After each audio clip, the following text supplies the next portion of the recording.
be doing a speech about the Shuttle Challenger by Ronald Reagan.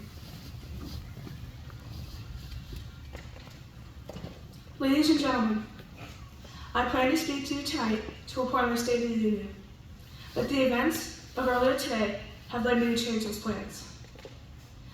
Today is a day for mourning and remembering.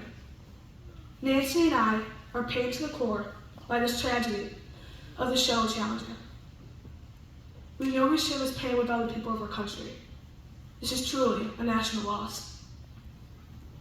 19 years ago, almost to the day, we lost 3 astronauts in a terrible accident on the ground.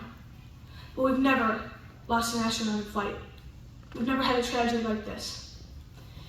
And perhaps we've forgotten the courage it took for the crew of the shuttle.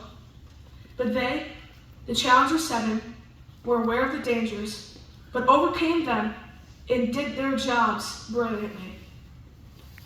We mourn 7 heroes: Michael Smith, Dick Scobie, Judith Resnick, Ronald McNair, Ellison Onuzika, Gregory Jervis, and Krista McAuliffe. We mourn their loss as a nation together. For the families of the 7, we cannot bear as you do the full impact on this tragedy. But we feel the loss, and we are thinking about you so very much.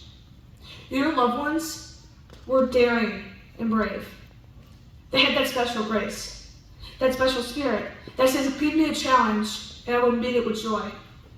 They had a hunger to explore the universe and discover its truths. They wished to serve, and they did. They served all of us. We've grown used to wonders in this century. It's hard to dazzle us.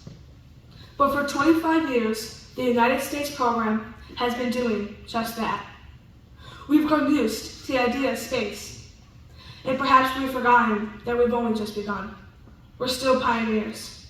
They, the Challenger 7, were pioneers. And I want to say something to all the school children of America who are watching the shuttle's live coverage. I know it is hard to understand, but some painful things like this happen. It's all a part of the process of exploration and discovery. It's all a part of taking a chance and expanding man's horizon. The future doesn't belong to the faint-hearted. It belongs to the brave. The Challenger crew was pulling us into the future, and we will continue to follow them. I've always had great faith in and respect for our space program. And what happened today does nothing to diminish it. We do not hide our space program. We don't keep secrets and cover things up. We do it all up front and in public, because that is the way freedom is, and we wouldn't change it for a minute. We will continue our quest in space. There will be more shuttle flights, more shuttle crews, and yes, more volunteers, more civilians, even more teachers in space. Nothing ends here. Our hopes and our journeys continue. I want to add that I wish I could talk to every man, every woman who works for NASA or who worked on this mission and tell them your dedication and professionalism have moved and impressed us for decades, and we know of your anguish. We share it. There's a coincidence today. On this day, 390 years ago, the great explorer, Sir Francis Drake, died aboard off ship the coast of Panama.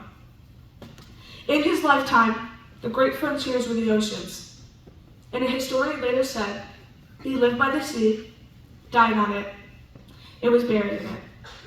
Well, today we could say the Challenger crew, their dedication was like Drake's complete. The crew of the Space Shuttle Challenger honored us by the manner in which they lived their lives. We will never forget them, nor the last time we saw them, as they prepared for the journey and waved goodbye and slipped the surly bonds of earth to touch the face of God. Thank you.